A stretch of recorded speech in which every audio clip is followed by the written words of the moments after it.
Well, we talked about avoiding summer procrastination at home during our last segment, but what about at work? Productivity expert Neen James joins me once again to share her own personal strategies for a successful week, even during the busy summertime. Neen, welcome back. G'day. Thanks again for being here. So I love this idea. It's like when a designer shows their designers, you know, their own home and reveals their own secrets. We're about to do that with Neen's secrets. Let's just tell everybody, take us, you know, a day in the life of Neen James.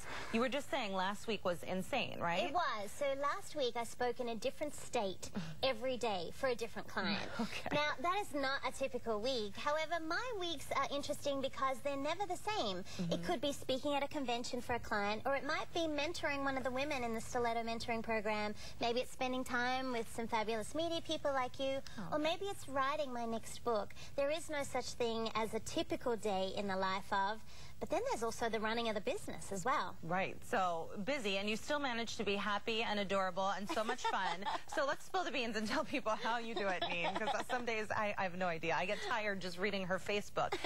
So you say you systemize your week, and that is one of the secrets. What exactly does that mean, and what does it entail?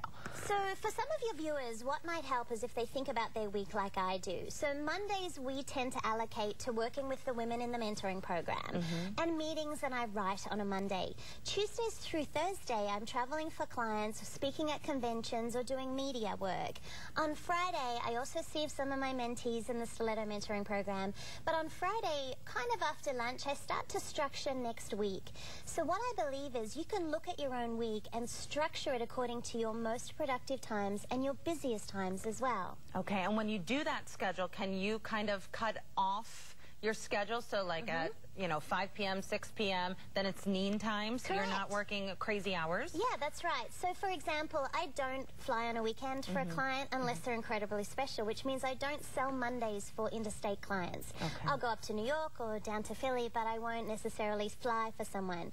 If you schedule you first as the priority in your calendar and time just for you, then what happens is you have much more energy and you're more productive. So you need to be the priority in your calendar, and so many of our viewers, they put themselves last, and that doesn't help your productivity. Will systemizing your week, Neen, and, you know, allocating different tasks on different days like you just explained, will that work for everyone, and will it work during the summer? It won't work for everyone with my system, but you can create your system. Find the days when you're most productive or you're busiest, and that is a way to start. Now, during the summer, my office closes at 2 o'clock on a Friday, so my team gets to go home. We can go to the beach, but think about it. Now, we started this a few weeks ago, so I think we cheated and we started summer early. However, what's good about that is that I can go to the beach, so can they, but also, too, many large corporations in our area do the same thing. So whether you're working from home or whether you work for a business, think about implementing summer hours so you can play more but still get your work done. Okay, and that's a great idea. And when we, you know, set out to create our week and systemize our week, you said schedule you first. Another tip I know that you share is determine what's most important. Right. So for me, for example, speaking is what I love, and mentoring the women in the mentoring program, I love that. They are my highest priority activities, so we schedule those as our first activities of the week. And then other activities surround them. So think about, for the viewers, think about what is most important to you. Whether it's a school function that you want to attend with your kids or something that you need to achieve at work, prioritize that first. Okay, and I know that, you know, obviously we all have many priorities and people wanting our attention, and you say kind of time block. Right. Time for that as well. Exactly. Time blocking is the key, especially if you have multiple projects. For example, when I was the co-chair of the National Speakers Association Unconference in February, I allocated Monday afternoons and Friday mornings. Now, what was good about that was I could get things done just for that project in that time block. So if you have a lot on your plate, start to segment your week by time blocking. Okay, and then it doesn't get overwhelming. Correct. I like it. What about all the obstacles and interruptions, things that come up that you haven't planned for and haven't kind of scheduled into that week? If you're in the office and you're getting interrupted all the time by your team, the moment someone comes into your office or your cube, stand up. A standing meeting is a quick meeting. You look people in the eye, they get to the point, and then they move on. Or maybe you could put headphones on and tell your team when the headphones are on, then please don't disturb me, I'm trying to complete a project. Now, you're not allowed to leave them on the whole time, but what it does is helps also manage the expectations of other people. Okay, you can't be like rocking out to Lady Gaga all day. Well, you have to stay on task. But not all day. Okay, Absolutely. just for a couple minutes, right? And one quickly, I know people are going to be probably surprised by this, but you say time management doesn't work. It doesn't. Time management's out the window.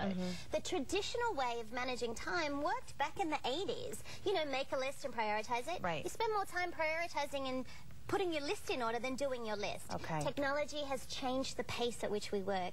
Our electronic communication has taken over.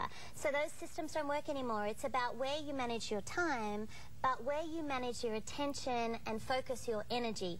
That's the key to super productivity. Okay, great. And more great tips available in your book, The Secrets of Super Productivity, also available on neenjames.com. I bet you've received awesome feedback for folks who have implemented this strategy. I have. One of my clients claims she saved 6 hours a week by scheduling her week. Gosh. And one of my speaker buddies decided to just book his speaking engagements Tuesday through Thursday like I do. What was cool about that was his profitability increased and the time with his family increased because he wasn't flying on a weekend. We need to make the things that are most important to us the highest priorities, and that's the people that we love quite often. Isn't that why we do what we do? Yeah. So we need to get productive so we can get on with it. Great. Well, if you can be in a different state every single day and still be so nice and maintain your sanity, I say systemize that week, everybody. Neen, thanks so much. Again, my pleasure. neenjames.com for more information. Stay tuned, everybody. We'll be right back.